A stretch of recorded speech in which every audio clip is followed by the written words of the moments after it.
Assalamualaikum warahmatullahi wabarakatuh. Perkenalkan, nama saya Widya Tamara, peserta Laksar CPNS 2026 Angkatan 16, Unit Kerja di Universitas Samudra, Kota Langsa, Aceh, Angkatan 16 Kelompok 2. Dalam video learning jurnal ini, saya ingin membagikan pengalaman saya selama mengikuti beberapa pelajaran agenda 4 yang dibimbing oleh Ibu Santi Melvita selaku coach atau fasilitator. Sama seperti sebelumnya, pada pembelajaran agenda 4 ini ada 2 metode pembelajaran, yaitu secara sinkronus dan asinkronus. Pembelajaran sinkronus dilakukan langsung melalui Zoom meeting bersama fasilitator. Kami diberikan bimbingan mengenai rancangan aktualisasi yang akan kami lakukan di instansi masing-masing. Sedangkan pada pembelajaran asinkronus, kami diberikan tugas berupa pembuatan rancangan aktualisasi secara individu. Dalam pembuatan rancangan aktualisasi, ada beberapa tahapan yang harus diperhatikan. Tahapannya dimulai dari yang pertama, melakukan identifikasi isu dan deskripsi isu.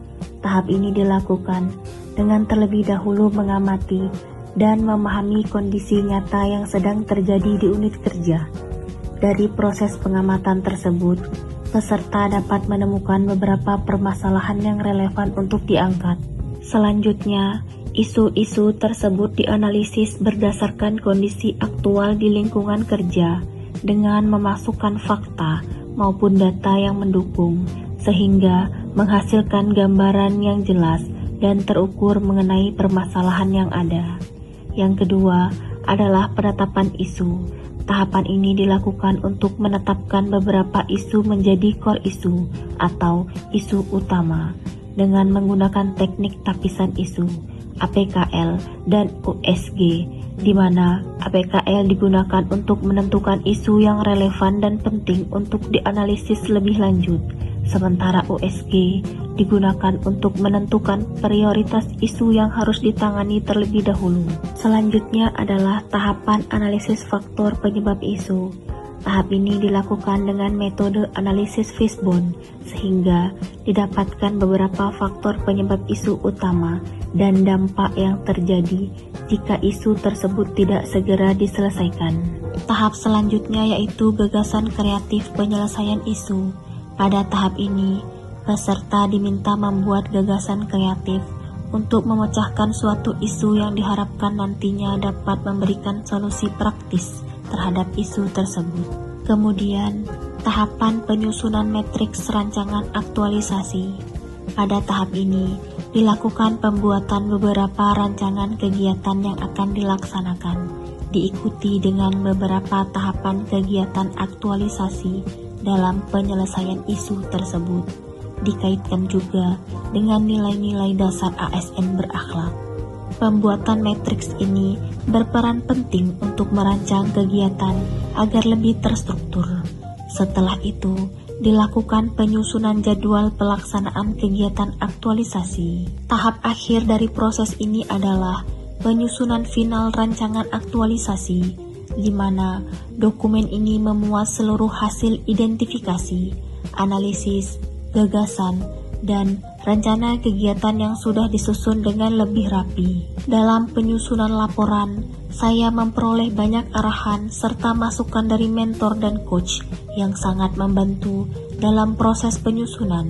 Seluruh proses ini memberikan pengalaman berharga bagi saya, karena tidak hanya mengasah kemampuan dalam mengelola ide dan merancang solusi, tetapi juga melatih saya untuk berpikir kritis, bekerja secara terstruktur, serta membiasakan diri berkolaborasi melalui komunikasi dan konsultasi dengan berbagai pihak.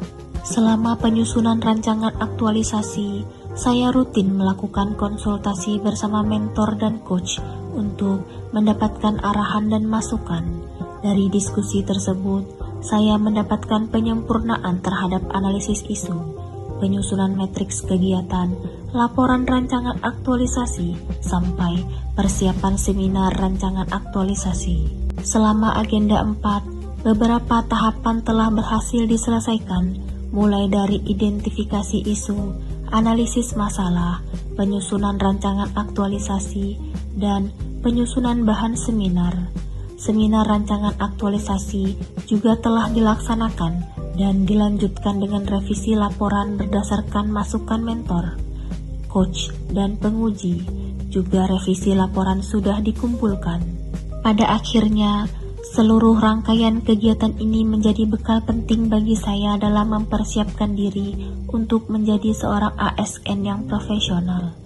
Demikian penjelasan saya mengenai Learning Journal Agenda 4. Terima kasih saya ucapkan kepada Ibu Santi Malvita selaku coach yang selalu setia membimbing serta memberikan arahan dan masukan terkait rancangan aktualisasi saya. Terima kasih juga saya ucapkan kepada mentor saya yang telah memberikan dukungan dan bimbingan dalam penyelesaian rancangan aktualisasi ini. Terima kasih. Wassalamualaikum warahmatullahi wabarakatuh.